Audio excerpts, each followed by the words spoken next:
Bismillahirrahmanirrahim. Assalamualaikum warahmatullahi wabarakatuh. Bismillahirrahmanirrahim. Alhamdulillahirabbil alamin wassalatu wassalamu ala asrofil anbiya'i wal mursalin amma ba'du. Yang terhormat Al-Ustaz Amiruddin Amrullah ya, PhD. Beliau adalah imam di salah satu masjid di Auckland yang juga pengajar di Universitas Hasanuddin Fakultas Ekonomi dan Bisnis Makassar, di Makassar ya, Universitas Hasanuddin. Yang saya hormati Pak Ketua UMI, Ustadz Arifai Ernang, kaum muslimin muslimat yang berbahagia, terima kasih atas kebersamaannya sore hari ini. Kita akan belajar sesuatu yang baru dari Ustadz Amir, yaitu dengan tema dalam perspektif hadis Nabi di Sahih Bukhari Muslim.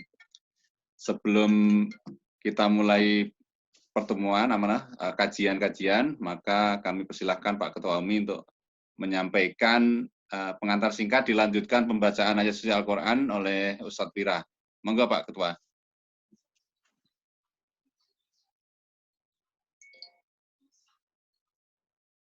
Oke, terima kasih Pak Deh. Assalamualaikum warahmatullahi wabarakatuh. Waalaikumsalam warahmatullahi Alhamdulillah. wabarakatuh. Alhamdulillahirabbil alamin wassalatu wassalamu ala Rasulillah wa ala alihi washabihi ajmain. Amma ba'd. Yang kami hormati Al-Ustaz Amiruddin Amrullah, yang kami hormati Bapak Ibu jamaah virtual UMI dimanapun Anda berada. Pertama-tama saya atas nama pribadi dan segenap pengurus UMI mengucapkan banyak terima kasih kepada Al-Ustaz Amiruddin Amrullah yang telah meluangkan waktunya bersama kita di sini.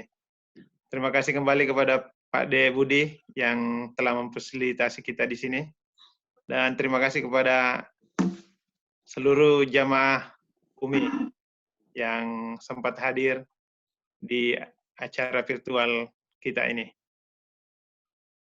Mudah-mudahan apa yang kita lakukan ini mendapat ridho Allah Subhanahu wa taala. Amin. Ya, demikian dari saya, Pak De. Wallahu muwaffiq ila aqwamit thoriq. Warahmatullahi wabarakatuh. Waalaikumsalam warahmatullahi wabarakatuh. Monggo Ustadz Pira langsung aja. Surat Ar-Rahman 72 sampai habis 78. أعوذ بالله السميع العليم من الشيطان الرجيم بسم الله الرحمن الرحيم حور مقصورات في الخيام فبأي آلاء ربكما تكذبان لم يطمثهن إنس قبلهم ولا جان فبأي آلاء ربكما تكذبان متكئين على رفرف خضر وأبقري حسان فبأي آلاء ربكما تكذبان تبارك اسم ربك ذي الجلال والإكرام صدق الله العظيم. Kaum muslimin muslimat yang berbahagia, sudah saatnya kita untuk bersama-sama mendengarkan kajian yang akan disampaikan oleh Ustadz kita sore hari ini, yaitu Ustadz Amiruddin Amrullah. Untuk itu, waktu kami persilahkan Ustadz. Monggo Ustadz.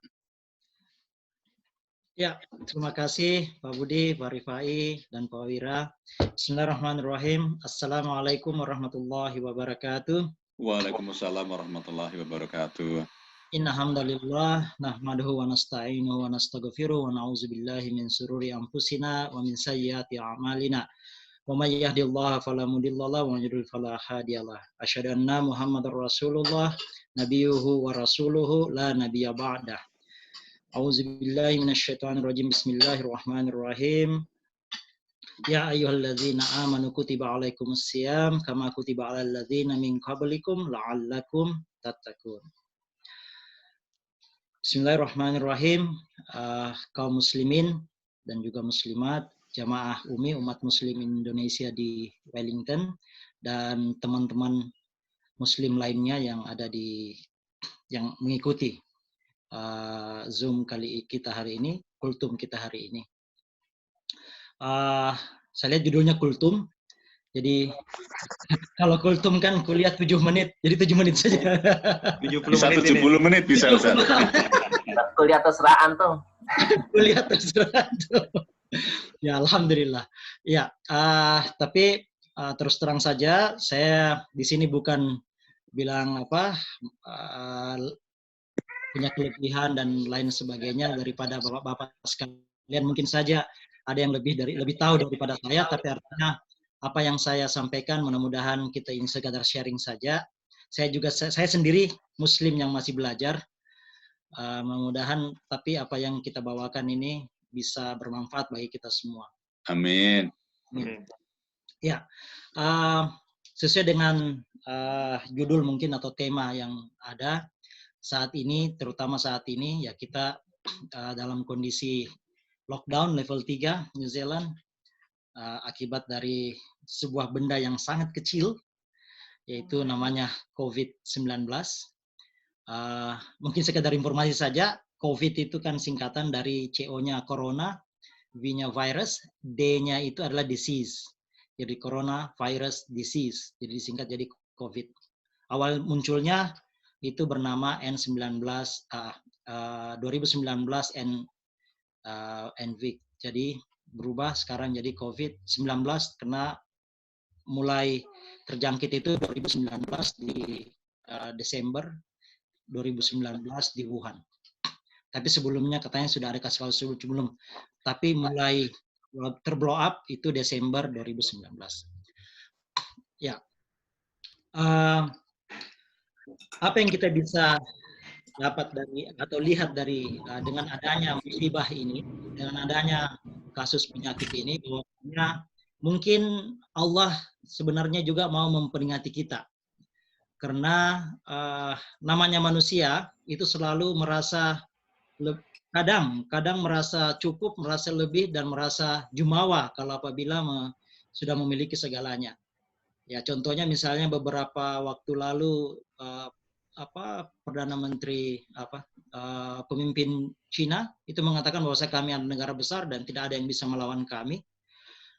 Tapi hanya dengan benda yang kecil itu akhirnya mereka bertekuk lutut, dan juga sekarang dunia hanya dengan benda yang tidak kelihatan dengan mata, akhirnya kita semua merasakan bahwasanya ini juga pelajaran bagi kita bahwasanya kita perlu untuk melihat ke belakang.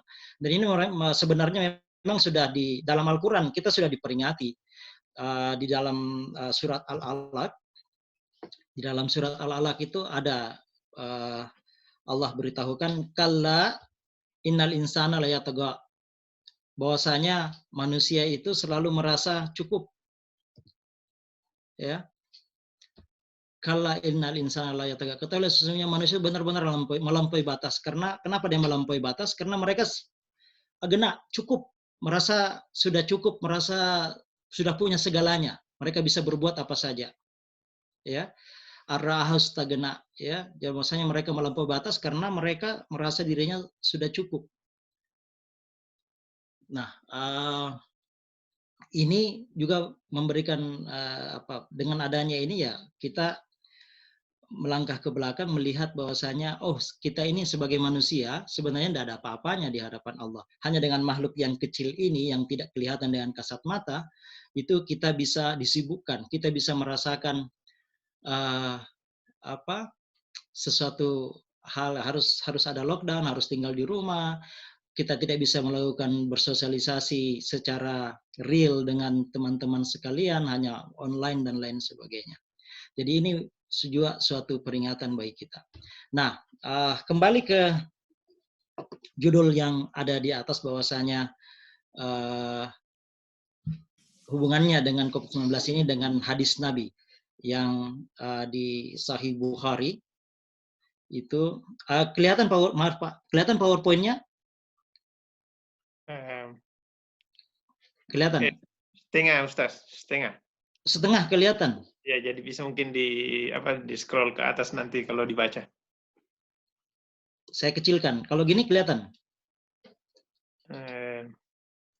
Kita bisa melihat ya ini bagus, ini bagus. Ya, ini pas. Ya. Oke.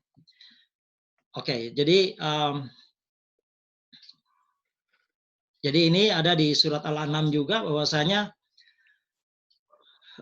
walaqad arsalna ila umamin min qablika fahzunahum bil ba'sa'i wad dharra'i la'allahum yatadarraun. Jadi di surat Al-An'am ayat 42 dikatakan sesungguhnya kami telah mengutus rasul kepada umat-umat sebelum kamu, kemudian kami siksa mereka dengan kesengsaraan dan kemelaratan supaya mereka memohon kepada Allah untuk tunduk dan merendahkan diri. Jadi tadi bahwasanya manusia itu merasa sudah cukup, ar-ra'ahu stagna, mereka ria dan merasa cukup dengan apa yang mereka punya. Nah, dengan adanya musibah yang diberikan kepada kita ini, dengan kesengsaraan dan mungkin juga kemelaratan dalam artian ya bisnis tidak bisa jalan, ya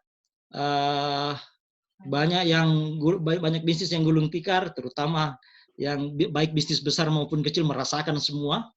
Itu mereka supaya mereka memohon dan tunduk untuk merendahkan diri bahwasanya saya ini tidak ada apa-apanya sebenarnya. Ya, jadi ini merupakan peringatan bagi kita. Nah, hadis yang saya maksud itu adalah yang ada di Sahih Bukhari, adalah dari Abu Hurairah radhiyallahu anhu. Nabi Shallallahu alaihi wasallam bersabda, la adwa wala tiyarah wala hamata wala safar. Tidak ada penyakit yang menular, tidak ada dampak dari tiara, anggapan sial, tidak ada kesialan karena burung hama, dan tidak ada kesialan pada bulan Safar. Nanti kita jelaskan satu-satu apa maksudnya. Ini pada hadis Bukhari nomor 5757. Masih ada hadis-hadis yang lain, nanti kita lihat ke bawah lagi. Nah, kalau di hadis riwayat Bukhari ini di Sahih Bukhari itu nomor hadisnya 5757, kalau di Muslim nomor 2220. Nah, tidak ada penyakit yang menular. Ya, kalau berdasarkan hadis ini bahwasanya tidak ada penyakit itu yang menular. Jadi apapun yang terjadi di muka bumi ini itu ya sebenarnya sudah ditentukan oleh Allah. Jadi kalau misalnya ada yang kena penyakit, ada sesuatu penyakit tertentu, ya itu memang karena sudah ditentukan oleh Allah. Wallahu ala kulli syai'in qadir. Wallahu ala kulli syai'in qadir. Semuanya sudah ditentukan oleh Allah. Ada kadarnya, sudah ada takdirnya, sudah terjadi. Jadi tidak ada, bahkan sehelai daun pun tidak akan jatuh ke bumi itu tanpa sepengetahuan atau takdir dari Allah. Kalau berdasarkan hadis ini ya berarti tidak ada penyakit menular. Orang yang kena penyakit itu ya memang karena takdirnya memang dia sudah kena. Ya. Jadi kalau penceramah yang mengambil hadis ini secara letterlift, dia mengatakan bahwasanya tidak ada itu penyakit menular dalam Islam. Ya, karena semua yang terjadi dalam kita. Jadi kalau misalnya saya kena flu, kemudian Anda dekat-dekat saya, kemudian Anda terkena, ya itu bukan karena saya, tapi karena memang Allah sudah mentakdirkan Anda untuk dikena flu itu. Atau misalnya ada yang kena COVID, terus kita dekat-dekat orang yang punya COVID, terus dia terkena, ya itu karena sudah takdir Allah. Nah, kemudian ini kalau yang mengatakan demikian ada karena dia bilang ada backupnya, ada di hadis lain dikatakan la yuradu mumridun ala mustihin. Dari hadis Abu Hurairah juga dikatakan orang yang sakit ya tidak bisa menularkan penyakit pada orang yang sehat. Itu hadis Bukhari nomor 5771. Ini berdampingan hadisnya. La yuradu mumridun ala musihin. Tidak ada orang yang sakit yang bisa menularkan penyakit kepada orang sehat. Jadi mereka mengatakan beranggapan bahwasanya ya ini Tidak ada penyakit menular, yang ada itu memang karena takdir Allah. Ya. Ini jadi tidak ada. Jadi ada juga yang bilang bahwasanya itu Saudi Arabia menutup pintu umroh, menutup pintu bahkan mungkin kemungkinan haji juga tidak ada, hanya karena mereka takut kepada yang penyakit ini. Seharusnya mereka buka saja, karena kan kalau orang pergi tawaf, orang pergi sholat di sana, pergi sholat di Masjidil Haram, di Nabawi, ya kalaupun mereka kena, ya itu karena memang sudah takdirnya Allah mereka dikena. Bukan, ya kalau berdasarkan hadis ini, tidak ada penyakit yang menular. Tidak ada penyakit menular. Itu hadis Nabi. Dan kemudian dikatakan lagi tidak ada dampak dari tiara, anggapan sial. Bahwasanya misal tiara ini maksudnya ya, saya mungkin tidak akan menjelaskan lebih jauh tentang ini, karena tidak ada hubungan, tidak terlalu berhubungan. Tapi sedikit saja bahwa saya tiara anggapan sial itu misalnya seseorang bepergian misalnya saudara saya ke Wellington, ya. Kemudian atau Pak Rifai misalnya telepon saya malam ini, ya, kemudian saya berbuat sesuatu di sini, misalnya saya memotong dahan kayu, pohon saya potong, atau saya ada ular saya matikan, kemudian setelah itu saya tiba-tiba ada telepon saya bunyi, Pak Rifai, sudah, halo Pak Rifai, iya, waduh saya mau Pak, lagi sakit keras ini, lagi sakit keras Pak, berarti mungkin ini Pak Rifai ini tadi malam saya telepon, kemudian saya membunuh ini ular, kemungkinan ini ada hubungannya dengan Pak Rifai ini. Nah, itu semacam itulah tiarah itu. Jadi kadang kita menghubungkan sesuatu. Misalnya, gara-gara kamu duduk di bantal itu hanya kamu bisulan. Ya, paling tidak kayak begitu. Bahwasanya tidak ada tiara, anggapan-anggapan sial itu tidak ada. Oke, nah jadi pada saat membaca hadis ini dan terus terang saja waktu itu salah seorang penceramah, saya mendengarkan tentang hadis ini, bahwasanya dia bilang tidak ada penyakit menular.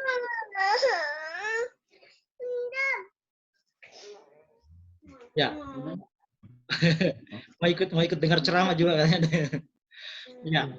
Nah, pada saat saya dengarkan hadis ini, hati saya itu, saya selalu berpikir Islam itu sesuai dengan zaman. Jadi kalau Islam Nabi mengatakan tidak ada penyakit menular, kayaknya tidak sesuai dengan zaman, karena kita lihat sekarang tidak bisa dipungkiri ada penyakit menular.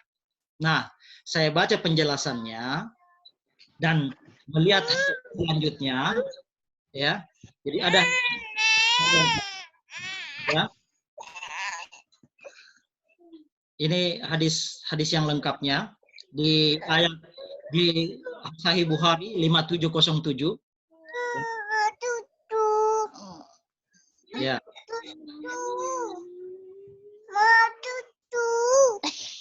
Ada yang mau susu kayaknya. Ya. Dari Abu Hurairah radhiyallahu anhu, Nabi sallallahu alaihi wasallam bersabda, "La adwa wala tiara wala hamata wala safar wa firra minal majzumi kama tafirru minal asadi." Jadi ini di hadis selanjutnya itu, di hadis 5707 dikatakan, tidak ada penyakit menular, tidak ada dampak dari tiara, tidak ada kesialan karena burung hama, dan tidak ada kesialan pada bulan safar. Dan larilah dari penyakit kusta sebagaimana engkau lari dari singa. Ini kan bertentangan. Ada kontradiksi di awal ayat dikatakan tidak ada penyakit menular, sedangkan di bawah dikatakan larilah dari penyakit kusta, lepra. Ya, sebagaimana engkau lari dari singa. Ya. Nah, ternyata ada 3 pendapat. Saya pelajari lebih jauh bahwasanya ada 3 pendapat sebenarnya. Ada 3 pendapat. Jadi yang pendapat pertama itu yang saya jelaskan tadi, bahwasanya memang tidak ada penyakit menular. Kalaupun kita dikena, itu memang kena takdirnya Allah kita dikena. Jadi jangan, kalau saya punya penyakit menular, kemudian saya punya penyakit, kemudian kamu dekat dengan saya, kemudian kamu terkena dengan penyakit itu, ya, kamu jangan katakan karena saya, tidak, karena memang Allah mentakdirkan kamu untuk dikena penyakit itu. Itu yang pendapat pertama yang mengambil secara letterly bahwasanya memang tidak ada penyakit menular dalam menurut Rasulullah, ya. Terus ada pendapat yang kedua. Kalau pendapat pertama itu dari Ibnu Hajar Al-Asqalani di bukunya Fathul Bahri di chapter 10 halaman 159, itu memang dia katakan begitu, bahwasanya dimaknai mutlak. La adwa itu tidak ada penyakit menular, itu dimaknai mutlak, bahwasanya tidak ada penyakit menular. Itu Ibnu Hajar Al-Asqalani. Tapi ada juga pendapat dari Ibnu Salah di Ulumul Hadis halaman 257, dia katakan bahwasanya ada penyakit menular, tapi penyakit itu tidak menular dengan sendirinya, tapi ada prosesnya. La adwa, benar, tidak ada penyakit menular, tapi ada sebabnya, ada yang menyebabkan sehingga penyakit itu menular. Jadi ini kalau dia katakan bahwasanya saya punya penyakit, kemudian Anda dekat saya, kemudian Anda dikena, ya Anda terinfeksi itu karena Anda dekat dengan saya. Anda tertular itu karena ada sebabnya, karena Anda mendekat ke saya dan Anda terkena penyakit menular itu karena Anda dekat berinteraksi dengan saya. Jadi dia katakan, jadi pendapat Ibnu Salah ini mengatakan bahwasanya iya betul memang tidak ada penyakit menular dengan sendirinya. Ya, jadi kalau dengan penyakit itu sendiri itu tidak menular, tapi ada sebabnya sehingga dia bisa menular ke orang lain. Itu pendapat kedua, dan lebih banyak orang yang cenderung kepada pendapat ini. Karena berdasarkan hadis di 5707 ini, di paling akhir, larilah dari penyakit kusta sebagaimana engkau lari dari singa. Jadi kalau ada, artinya kita diminta untuk menjauhi, kalau ada penyakit menular di suatu daerah, itu sebaiknya kita menjauhi. Atau ada orang yang kena, kita tahu orang itu kena penyakit menular, itu kita jauhi. Ya. Jadi tidak bertentangan dengan di awal hadis bahwa la adwa. Nah, apakah di zaman Rasulullah atau di zaman para sahabat atau tabi'in ada kejadian seperti ini? Ya, ada. Di zaman Khalifah Umar bin Khattab pernah ada kejadian. Umar waktu itu ingin kalau tidak salah ingin bepergian, kemudian di tengah jalan dia dihentikan, dia mau masuk ke suatu desa, di pintu desa, di gerbang desa itu dia ditahan oleh pemimpin atau kepala desa, kepala suku di desa tersebut. Dikatakan, ya Amirul Mukminin, berhenti, jangan kamu lanjutkan perjalananmu. Dia bilang, Umar mengatakan, kenapa saya harus tidak melanjutkan perjalanan saya? Dia bilang, turunlah dari untamu, masuklah ke dalam dan kita bisa berbicara di dalam. Nah, pada saat masuk di kemah itu mereka berbicara. Mungkin kaum muslimin dan muslimat sudah pernah melihat juga ini potongan filmnya itu. Dia dikatakan pemimpin desa atau kepala desa waktu itu mengatakan bahwasanya di desa saya itu lagi ada adwa, lagi ada penyakit menular yang berkembang di sana. Campak kalau saya tidak salah. Nah, ya taun ada penyakit taun di sana. Apakah sebaiknya pulang ya Amirul Mukminin, sebaiknya Anda pulang, ya, tidak usah melanjutkan perjalanan, karena apabila Anda melewati ini, maka kemungkinan untuk tertulari kemungkinan ada. Nah, salah seorang sahabat mengatakan, ya, yang sama mengambil pendapat yang pertama itu sama dengan bahwasanya Umar, ini kan takdir Allah, bahwasanya kamu akan kena penyakit atau tidak itu merupakan takdir dari Allah. Kita harus berserah kepada Allah. Kita lanjutkan saja perjalanan kita ini. Ya, tapi salah seorang sahabat mengatakan, saya pernah mendengar Rasulullah SAW mengatakan bahwasanya jika suatu daerah itu terjangkit sebuah penyakit, terjangkit penyakit menular, maka orang yang di dalam itu jangan keluar. Jadi di lockdown. Orang di dalam jangan keluar dan orang yang di luar itu jangan masuk. Saya pernah mendengar Rasulullah mengatakan demikian. Maka Umar mengatakan, saya setuju dengan pendapatmu dan kita tidak akan melanjutkan perjalanan ini. Orang yang pertama, sahabat yang pertama mengatakan, Umar, apakah kamu akan lari dari takdir Allah? Kemudian Umar menjawab, benar, saya lari dari takdir Allah yang satu ke takdir Allah yang lain. Sama halnya, saya mengembalakan kambing, mengembalakan domba. Ada dua tanah lapang, satu yang penuh dengan rumput hijau dan satunya sangat gersang, tidak ada rumputnya. Ya, saya bisa memilih.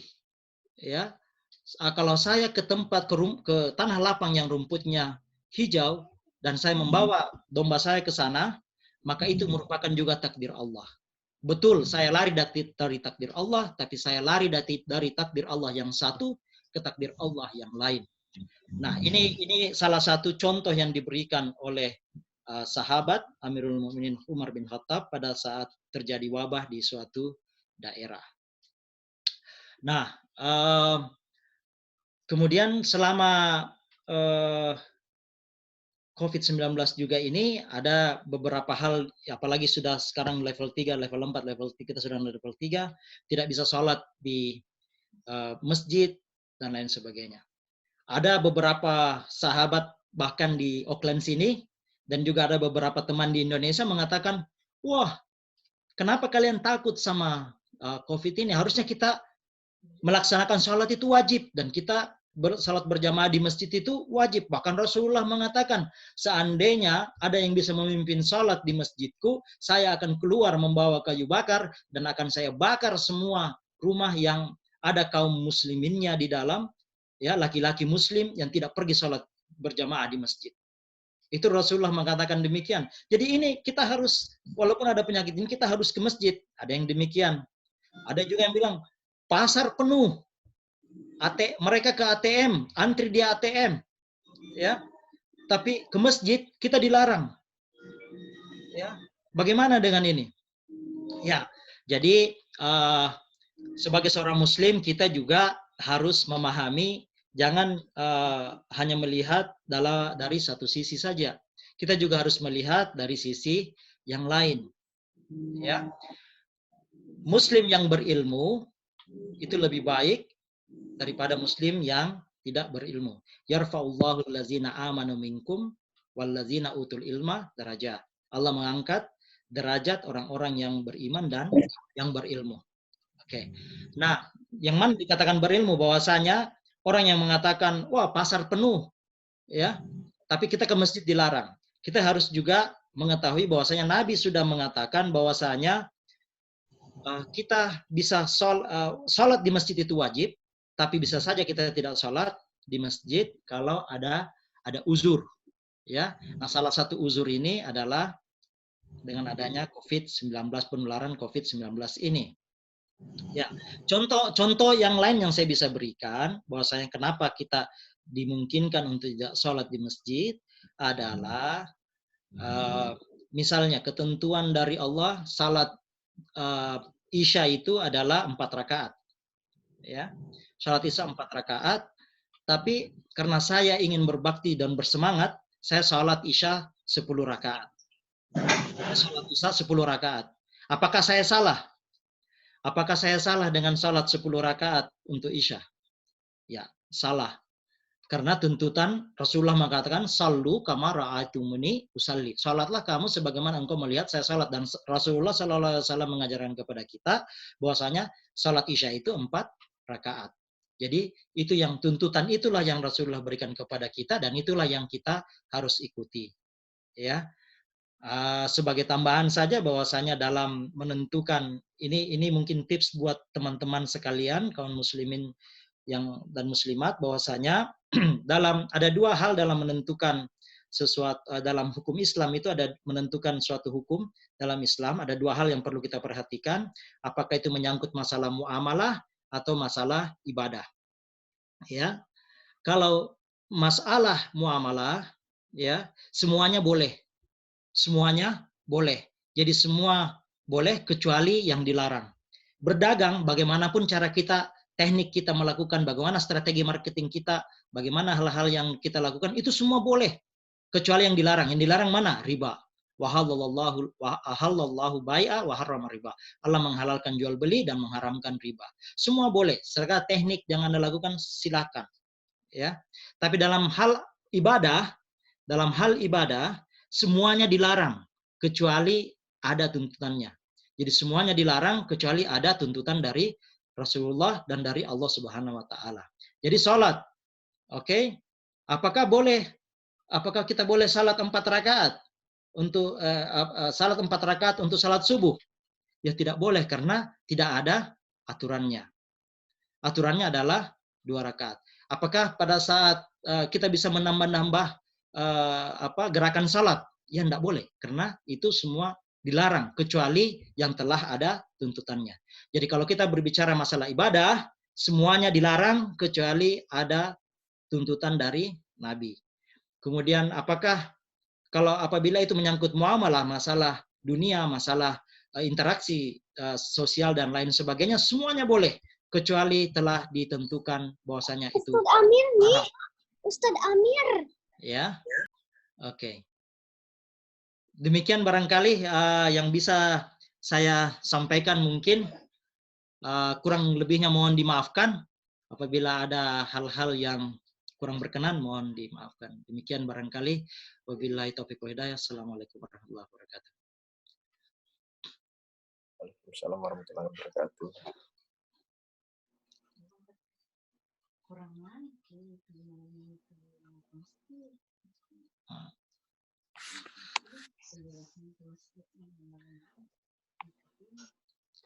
Ya, silakan Pak Budi.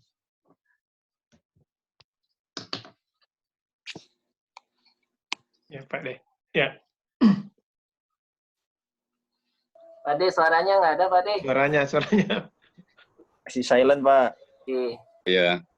Sorry, maaf. Ya, terima kasih Ustadz. Ya, terima kasih. Ya, kita ada cukup waktu untuk bertanya. Saya mau coba untuk ini share screen-nya, kita matikan gimana caranya dari sini? Apanya share? Saya hentikan. Ya, baik. Jadi silakan yang malu bertanya dengan tangan langsung, bisa langsung dengan chat private ke saya boleh. Ini Mbak Nilis dulu. Mbak Nilis, siapa lagi yang mau tanya? Oke, sementara Mbak Nili dulu. Silakan Mbak Nili. Ya, terima kasih Ustadz. Yang saya mau tanyakan mengenai hadis Nabi yang habatus sauda, yang dianggap yang disebutkan sebagai penyembuh semua penyakit kecuali kematian. Ya. Itu gimana dengan hubungannya dengan COVID? Apa aplikasinya gimana? Ya. Betul, memang ada hadis Nabi tentang habatus sauda. Saya berusaha menjawab sesuai kemampuan saya. Jadi insya Allah artinya kalau memang yang lain untuk di mute dulu. Mohon Ustaz, yakin ada. Mohon yang lain bisa di mute dulu supaya hanya Ustaz aja. Terima kasih. Monggo Ustaz. Ya, terima kasih. Ya. Yang pertama yang perlu kita pahami bahwasanya kesembuhan apabila kita terkena suatu penyakit, kemudian kita berusaha berikhtiar, jadi berikhtiar untuk sembuh dari penyakit itu, ya.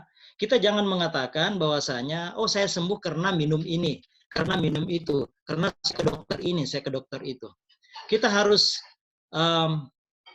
kembalikan bahwasanya semua obat-obatan, dokter, dan lain sebagainya itu hanya perpanjangan tangan dari Allah. Kesembuhan itu semua datangnya dari Allah. Kita kembali lagi kepada ayat Allah yang mengatakan bahwa wallahu ala kulli syai'in qadir. Bahwasanya semuanya setelah ditakdirkan oleh Allah. Makanya salah satu dari rukun iman kita itu adalah percaya adanya qadar baik dan qadar buruk. Ya. Jadi kembali lagi kepada habatus sauda. Ya, habatus sauda ini adalah salah satu media untuk kesembuhan kita. Dan memang Rasulullah mengatakan bahwasanya dia adalah penyakit, dia adalah obat bagi semua penyakit kecuali kematian.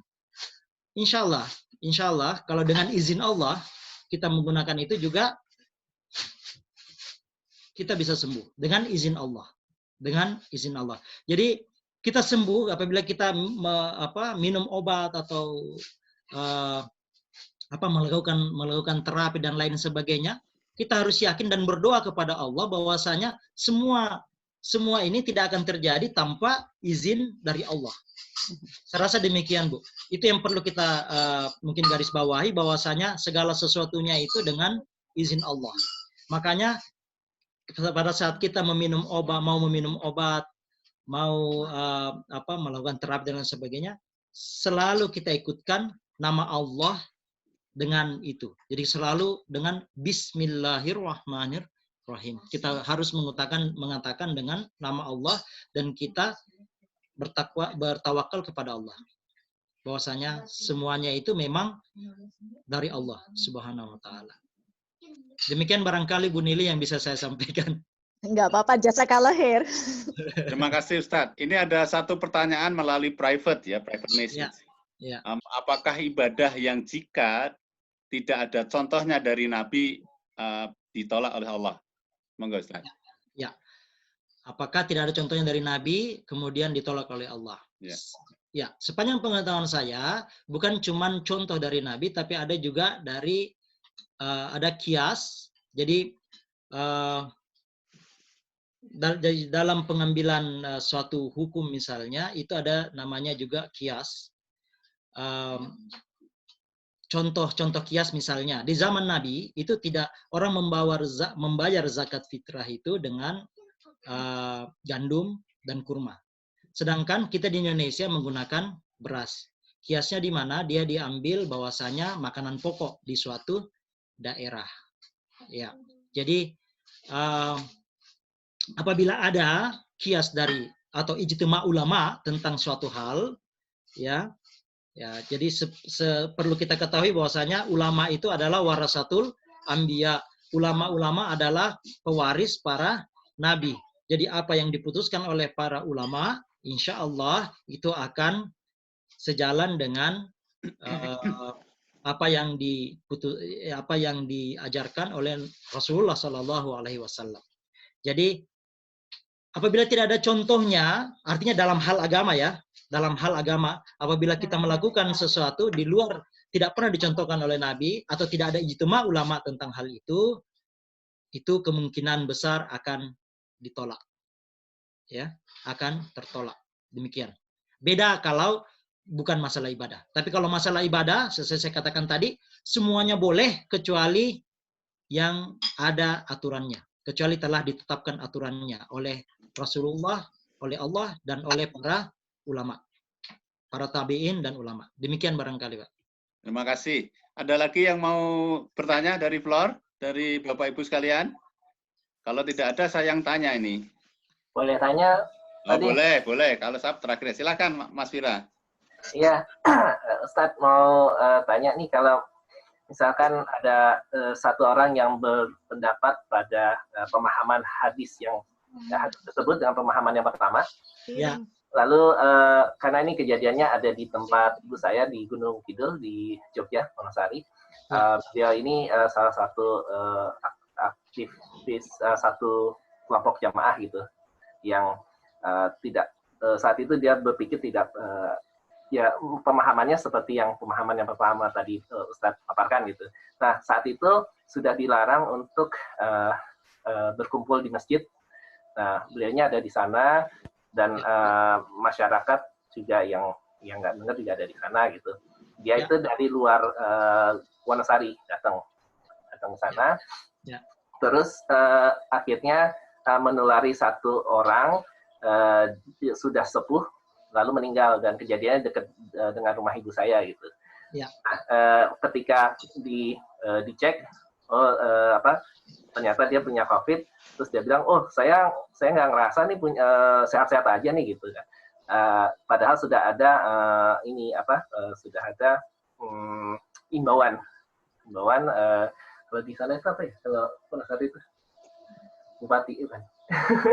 Bupati. Bupati. Ya, Bupati. Ini cerita dari ini sih, Ibu. Nah, kalau kejadiannya seperti ini, sehingga dengan pemahamannya lalu membuat korban kepada orang lain gitu ya, konsekuensinya tersebut terkait agama, maksudnya tentang dosa dan sebagainya, itu bagaimana? Ya, ya. Ada salah satu hadis Rasulullah di Sunan Abu Daud, la dirara la darara wala dirara. Ya. Dilarang ya untuk mencelakakan orang lain. Ya, jadi apabila kita sudah berbuat sesuatu dan itu bisa mencelakakan orang lain, itu tidak diperbolehkan. Ya. Contoh, ya, selain contoh yang itu ada contoh juga satu, misalnya merokok. Ya. Merokok. Perokok pasif itu lebih rentang terkena penyakit paru-paru dibanding perokok itu sendiri. Jadi asap rokok yang diisap oleh perokok pasif itu sangat berbahaya bagi kesehatan paru-parunya. Nah, itu salah satu. Mohon maaf ya kalau masih ada yang merokok di sini. Ya, ini contoh saja. Karena ini ada hadis Nabi bahwasanya kita jangan pernah melakukan sesuatu yang bisa mencelakakan orang lain. La darara wala dirara. Ya. Nah, hanya karena kita ingin kepentingan kita bahwasanya saya tidak ada tidak ada hal yang seperti itu, dan itu sesuai dengan yang pertama tadi, dia percaya dengan yang pertama tadi, kepercayaan dengan itu bahwasanya semua itu takdirnya Allah. Nah, kita itu dia apa istilahnya, dinasuhkan, dihapuskan dengan adanya hadis Rasulullah yang lain bahwasanya la darara wala dirara. Kita tidak boleh berbuat sesuatu yang bisa membuat orang lain celaka, mencelakakan orang lain. Nah, kalau masalah dia berdosa dan karena dia akhirnya orang itu meninggal, dan ini wallahu alam. Saya kurang tahu tentang itu, ya. Saya berlepas dari itu, tapi kalau berdasarkan hadis Rasulullah ini dikatakan bahwasanya kita jangan sampai berbuat sesuatu yang bisa mencelakakan orang lain. Oke? Jadi dari situ barangkali kita bisa mengambil kesimpulan sendiri kira-kira orangnya bagaimana. Ya. Ya. Demikian barangkali Pak Wira yang bisa saya sampaikan, ya. Terima kasih Ustadz. Ada yang lain tidak ini? Yang lain? Ada yang lain yang mau bertanya? Ya. Coba saya lihat sampingin ada. Enggak yang. Ada Ustadz Rusdi, itu Muhammad Rusdi. Muhammad Rusdi, dia lagi berdiri, dia kayaknya Ustadz Muhammad Rusdi. Di mana nih? Ya, dia di Makassar. Dia salah seorang. Ya, Ustadz Muhammad Rusdi ini dia dari lulusan Al Azhar, Al Azhar Kairo, LC. Dia LC. Jadi, silakan. Bisa nanti mungkin suatu saat kalau ada waktu bisa diminta beliau untuk mengisi, bisa juga karena beliau dari Al Azhar Kairo. Oh, siap. Ya, terima kasih. Nah, Ustadz Rusdi, bisa enggak isi salah satu nanti satu hari? Suatu hari nanti kita akan atur. Ya, Ustadz Rusdi. Dia ahlinya, soalnya dia jurusan tafsir memang di Kairo.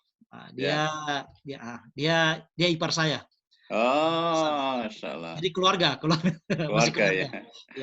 Ya, terima kasih Ustadz. Mungkin ada yang lain yang mau bertanya. Kalau tidak ada, Pak Hasan, silakan Pak Hasan. Yuk, ya Pak Hasan. Assalamualaikum warahmatullahi wabarakatuh. Agak dekat sedikit Pak, kurang dengar Pak. Sebetulnya mirip dengan Pak Wira ya, dengan pertanyaannya. Jadi kita ini kan ada hadis yang menyampaikan bahwa kalau kita ada pengetahuan, kita sampaikan ke orang lain. Tapi kalau dengan kasus COVID ini kan, pengetahuan yang kita tahu mengenai hadis tersebut, yang pertama, itu kan ada dampak kesehatannya ya. Ya. Maaf Ustadz, nanti ada nggak atau bagaimana itu dalam pengertian hukum atau hadis lain kita menyampaikan sesuatu pengetahuan atau hadis yang sebetulnya malah bertolak belakang dengan kesehatan yang terjadi gitu. Memang seharusnya tidak boleh kita melakukan gathering ya, maksudnya berkumpul dalam jumlah besar yang akan mengakibatkan jatuhnya korban gitu loh. Karena ini penting juga bagi umat Islam untuk mengetahui bahwa tidak hanya satu hadis aja gitu yang harus kita pegang. Kalau belum lengkap, artinya kita diminta untuk diharapkan tidak langsung memberikan judgement seperti itu gitu. Karena ini pengaruhnya langsung ke jatuh korban gitu Pak Ustadz. Terima kasih. Ya, betul. Jadi sesuai yang saya katakan tadi bahwasanya la darara wala dirara itu ya, walaupun kadang juga orang berkeras, walaupun maksud kita mungkin baik, tapi penerimaannya orang itu berbeda-beda. Yang perlu kita garis bawah di sini bahwasanya kita telah berniat baik untuk menyampaikan hal ini ya. Tapi kalau misalnya mereka tidak menerima dengan baik, ya kita berserah diri kepada Allah. Artinya tetap kita berusaha untuk memberikan mereka pemahaman bahwasanya begini loh, akan jatuh korban. Terus hadis itu bukan cuma satu hadis saja, ya. Ada sambungannya. Di hadis lain ada juga sambungannya bahwasanya, ya, ada bahwasanya kalau misalnya kamu ketemu dengan orang kusta, berpenyakit kusta, maka larilah, bahwasanya seakan-akan engkau melihat seekor singa. Artinya maknanya bahwasanya kalau ada suatu daerah atau ada orang yang terkena penyakit menular itu, maka jauhilah. Mungkin paling tidak kita bisa memberikan pemahaman demikian, Pak. Ya. Demikian.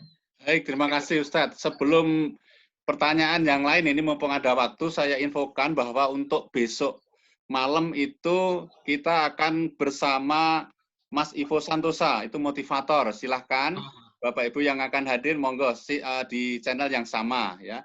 Besok malam jam 16.15 itu Ustadz dan motivator Ivo Santosa. Ya, terima kasih. Oh, silahkan yang mau tanya. Ini satu pertanyaan lagi sebelum kita berbuka. Buka ya. Khususnya yang di New Zealand ya. Kalau yang di Indonesia mohon maaf, selamat melanjutkan puasanya. Silakan mungkin dari Ustadz Rifai mau ada tanya.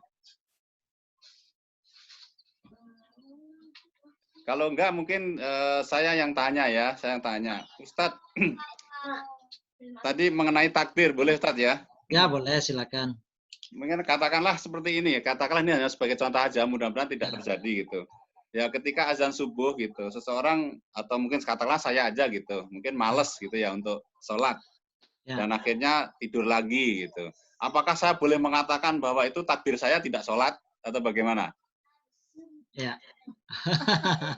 Kan sementara itu kan tadi dijelaskan bahwa daun jatuh pun itu sudah menjadi takdirnya gitu. Apakah perbuatan yang seperti itu bisa kita katakan takdir?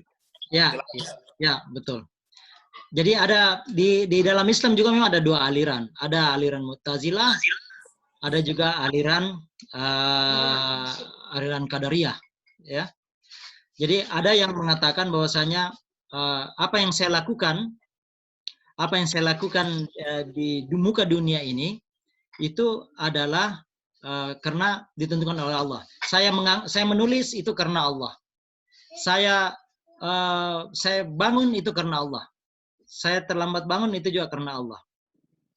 Ada juga yang aliran mengatakan bahwasanya tidak ada apa yang kita lakukan itu karena usaha kita. Allah hanya merestui saja gitu. Apa yang kita lakukan itu karena dia mengambil innallaha la yughayyiru biqaumin hatta yughayyiru ma bi anfusihim. Bahwasanya Allah tidak merubah suatu kaum kecuali kaum itu sendiri yang merubah dirinya. Jadi itu dia mengatakan bahwa jadi apa yang kita lakukan di muka bumi ini itu karena usaha kita. Allah itu yang takdir Allah itu ya Apa yang kita lakukan itulah yang dilakukan. Nah, itu yang pertama. Yang kedua, kita perlu juga memahami bahwasanya ada takdir mutlak, ada juga muallakah. Ada takdir mutlak. Mutlak itu yang mana? Kematian. Kita tidak bisa memundurkan maupun memajukan kematian. Itu mutlak. Itu rahasianya Allah. Ya. Tapi ada juga namanya takdir muallakah. Muallakah itu bisa berubah dengan usaha kita. Ya. Itulah yang tadi Umar katakan, ya, yang sahabat pertama mengatakan, Umar, apakah kau akan lari dari takdir Allah? Ya. Tapi Umar mengatakan, betul. Saya lari dari takdir Allah yang satu ke takdir Allah yang lain. Ya. Kembali kepada apakah kalau saya misalnya subuh, saya sudah bangun, tapi masih ngantuk sekali kayaknya. Saya lanjut tidur lagi. Terus nanti saya bangun jam 6. Itu kan takdir Allah, karena Allah mau saya bangun jam 6. Itu kan karena Allah sudah menentukan itu. Itu kembali lagi bahwasanya ada juga namanya takdir muallakah. Itu tergantung daripada usaha kita. Tapi setelah kita berikhtiar dan berusaha, kemudian begitulah yang kita dapat, maka itulah takdir Allah. Ya, itulah takdir Allah yang kita dapatkan. Demikian barangkali Pak Budi. Jadi ada yang mutlak, ada yang nggak mutlak. Ya, nah jadi kita ambil cerita dari Umar tadi barangkali. Umar mengatakan betul, saya lari dari takdir Allah yang satu kepada takdir Allah yang lain. Ya, ini saya kaitkan dengan COVID-19 ini Ustaz, bahwa ada yang bersikeras berpendapat kita tidak perlu takut dengan COVID, kita hanya takut kepada Allah dan tidak berupaya menghindarkan dari kerumunan COVID seperti katakanlah di Amerika sekarang ya, satu hari 1.000 dan sebagainya. Ada yang lantang, saya tidak takut corona, akan tapi tertular juga gitu. Jadi artinya kita sebenarnya bisa berupaya ya, seperti yang dicontohkan Ustaz tadi. Iya. Karena saya bisa tambahkan sedikit. Ya. Karena itu makanya kita seorang Muslim itu diminta untuk terus belajar. Karena memang Allah mengangkat derajat orang-orang yang berilmu, orang-orang yang punya pemahaman yang lebih. Demikian barangkali. Siap Ustaz. Ini ada satu lagi pertanyaan melalui Japri ya. Ini pertanyaannya adalah, apakah Allah sudah tahu tempat seseorang di neraka atau di surga? Mungkin silakan Ustaz. Ya, ini berbicara masalah takdir lagi. Ya. Mungkin ada salah satu hadis, mohon maaf, saya lupa hadis qudsi atau enggak, bahwasanya atau Nabi mengatakan bahwasanya ada orang yang perbuatannya itu perbuatan ahli surga, sehingga antara dia dengan surga itu tinggal sejengkal saja, dengan antara dia dengan surga itu tinggal sejengkal karena dengan amalan-amalan yang dia lakukan. Tapi Allah menjadikan dia masuk neraka karena di akhir hayatnya dia tidak husnul khatimah. Dia karena tergoda akhirnya dia menjadi murtad. Akhirnya dia masuk neraka. Dan ada berapa banyak orang-orang yang ahli neraka, perbuatannya ahli neraka di dunia ini, berbuat semua perbuatan berzina, mencuri, merampok, dan sebagainya.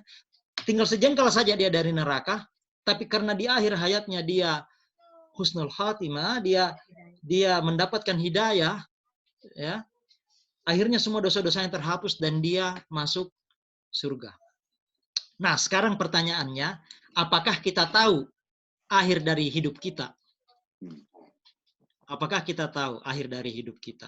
Tidak ada yang tahu. Itu rahasia Allah.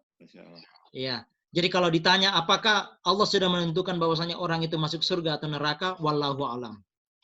Tugas kita di dunia hanya beramal soleh dan berbuat dan meminta ridha dari Allah. Ya, meminta ridha dari Allah, berbuat sebaik mungkin, ya, beramal soleh dan meminta ridha dari Allah. Itu yang bisa kita lakukan. Soal di mana akhir kita nanti, itu Allah yang akan menentukan. Makanya kita selalu meminta agar supaya nanti kita berakhir dengan husnul khatimah, dengan baik. Ya. Karena itu rahasia Allah. Wallahu a'lam. Ya, kita tidak tahu. Kita hanya berbuat yang terbaik. Imal dunyaka ka'annaka ta'isu abada, imal akhirataka ka'annaka tamutu badan. Berbuatlah kamu seakan-akan kamu akan hidup terus. Hidup 1000 tahun, kata Khairil Anwar. Ya, tapi ya, berbuatlah kamu berbuat kebaikan seakan-akan kamu akan mati besok. Ya, berbuatlah untuk akhiratmu seakan-akan kita akan mati besok. Jadi ini keseimbangan, balance antara dunia dan akhirat. Iya, demikian barangkali. Terima kasih Ustadz. Ini waktu sudah menunjukkan pukul 5.25. Kayaknya di Wellington bukannya 5.25 atau 2.56. Mungkin sebelum kita berpisah ada doa dari Ustadz dulu, atau mungkin mau berkenan memimpin doa? Ya. Bismillahirrahmanirrahim. Auzubillahi minasyaitonirrajim. Bismillahirrahmanirrahim. Hamdan yuafi ni'ma yukati mazidah.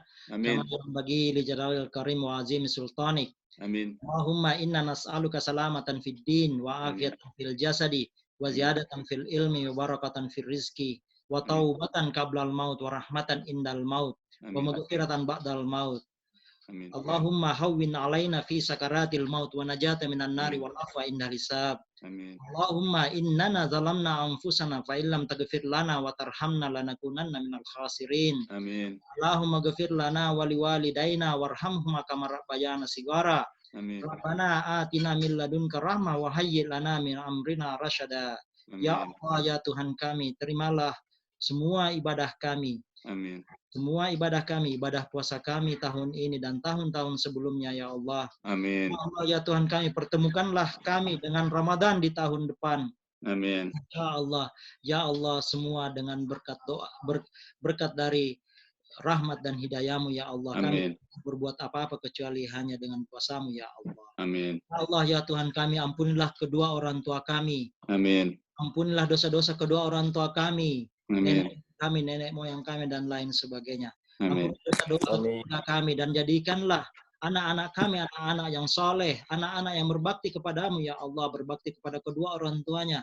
Jadikanlah anak-anak kami anak-anak yang selalu melaksanakan perintahmu, ya Allah, dan menjunjung tinggi semua perintah-perintahmu, ya Allah. Amin. Jazakallah khairan. Wabillahi taufiq wal hidayah. Assalamualaikum warahmatullahi wabarakatuh. Waalaikumsalam warahmatullahi wabarakatuh. Sekali lagi atas nama umat muslim Indonesia di Wellington, Ustadz, kami mengucapkan terima kasih atas sharing ilmunya hari ini, luar biasa. Terima kasih banyak, kita banyak belajar hari ini. Dan sekali lagi sebelum kita berpisah ada sedikit update ya, bahwa untuk besok malam itu akan ada motivasi dan kajian dari Mas Ivo Santosa. Terus nanti minggu depan ada tanggal 10 ada Dr. Amir Faisal, dan juga ada dari Alisa Wahid. Yang jelas tanggal Sabtu tanggal 16 ada Syekh Ali Jaber. Ya, silahkan yang ingin berkenan bergabung. Tanggal 17 ada Ustadz Yuke Sumeru. Dan tanggal 20 ini ada Aagim. Ya, silahkan yang mau bergabung, kita tunggu. Jam 4 kita mulai. Terima kasih. Khususnya yang ada di New Zealand, selamat berbuka puasa. Bagi yang di Indonesia, beberapa sahabat di Indonesia, selamat melanjutkan puasanya. Semoga sampai buka nanti. Waalaikumsalam, sampai berjumpa lagi. Assalamualaikum warahmatullahi wabarakatuh. Waalaikumsalam warahmatullahi wabarakatuh. Waalaikumsalam. Saatnya berbuka. Amin.